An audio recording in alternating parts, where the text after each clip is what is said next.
The bitter lesson, epilogue, the witness. And beside it, the number. The score wasn't a little better. It was better in the way 15.3% had been better than 26.2%. Better in the way a cliff is better than a slope. The old top line had been surpassed so cleanly it made the old line feel like it belonged to a different era. Mara stared at the number until it stopped being a number and became a sensation, the quiet pressure shift before a storm. In the arena's embedded highlight clip, the agent did nothing dramatic. That was what made it wrong in the familiar way. It didn't scramble. It didn't thrash. It didn't perform the brittle competence of a system that had memorized tricks. It waited. Then it moved. Not faster, deeper. It took a detour that looked like hesitation to anyone who needed machines to be direct. It spent time setting up a future it didn't yet need. It ignored the obvious local reward to secure a longer path of survival. It behaved in the thin artificial world as if later mattered. Mara felt the old reflex reach for a comforting explanation. It must be a bug. It must be leakage. They must have tuned on the test tasks. Someone must be helping it. The universe wants that to be true. She clicked into the run details. The arena's maintainers had already posted a short note. An investigation was underway. They were verifying compliance. They would publish a write-up. The note was calm. The calm made it worse. Mara looked up from the screen and saw her own reflection faintly in the dark window. Glass, older now, calmer in the ways that are not chosen, made quiet by repetition. She thought of Seoul, not the stadium, the room, the clean light, the cameras, the clock's indifferent click, the stone on the shoulder, so ordinary to an untrained eye it might as well have been decoration. Move 37 had looked like a mistake until it refused to become one. This number felt like that, a fact that would not turn into a reason quickly enough to save anyone's dignity. Mara did not know whether the new system was more aligned or merely better at the arena's game. She did not know whether it was the beginning of a new regime or a glitch that would be patched out by lunch. She only knew what her body recognized before her mind could name it. The field was about to rearrange itself. She closed the phone and sat very still at the kitchen table, letting the coffee cool completely. The room around her was quiet in the way rooms are quiet when you are waiting for the first sound of a coming storm. In her mind, the old epigraph returned, not as poetry, but as an instruction for posture. The wound is the place where the light enters you. #epilogue. The witness. Spirit, find your way. In seeking lowness like a stream. Greater than reason. Tread the path of selflessness into eternity. Greater than remember God so much that you are forgotten. Greater than let the caller and the call disappear.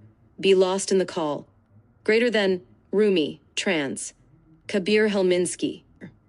On the day I die, when I'm being carried toward the grave, don't weep. Greater than don't say, he's gone, he's gone. Death has nothing to do with going away. Greater than Rumi, trans. Coleman Barks. She did not know what came next. Experience-driven learning, continual learning, something else. She only knew the humility of realizing history was not a line but a loop. In the spring after Lake Tahoe, a student came to her office and asked a question the way students always do, too hopeful, too direct, as if sincerity were still safe. Should I work on something interpretable? The student asked. Or should I just chase performance? Mara looked at the student's notebook. It was the same notebook she had once carried, arrows, diagrams, small attempts to trap the world in a clean shape. She felt suddenly the tenderness of seeing herself in someone who hadn't been repriced yet.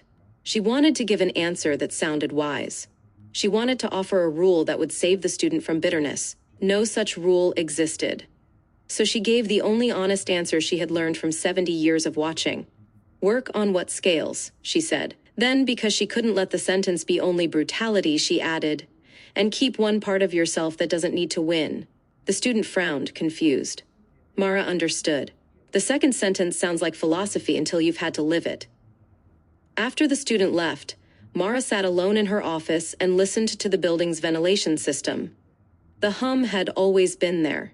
She had simply never heard it as clearly as she heard it now. She opened the drawer where she kept old notebooks. Notes from the early seminars, notes from exile years, notes from conferences where whole eras ended on a single slide. She flipped to a page near the front where she had written, decades ago, a sentence that had felt like a warning. If compute grows, the winners may be the ones who bet on methods that can swallow it. She traced the ink with her fingertip. The sentence had been right, but it had not been sufficient. Because the real lesson was not about winners. It was about what remains when the method you love stops being the method that matters. Mara closed the notebook. Outside the window, the city kept glowing. Servers kept training. Somewhere, someone was watching a curve move and feeling hope become addiction. Mara let herself feel the fear, and then, quietly, let it pass through. She did not solve the era. She did not win against the furnace. She did something smaller and stranger. She stayed present. And she knew one more thing too, in the way a person knows something they cannot prove. The next move would look ordinary at first. That would be the trap. Outside her window, the city glowed. Servers hummed in buildings she could not see. Somewhere, models were training. Somewhere, a new move was being discovered. The fall continued.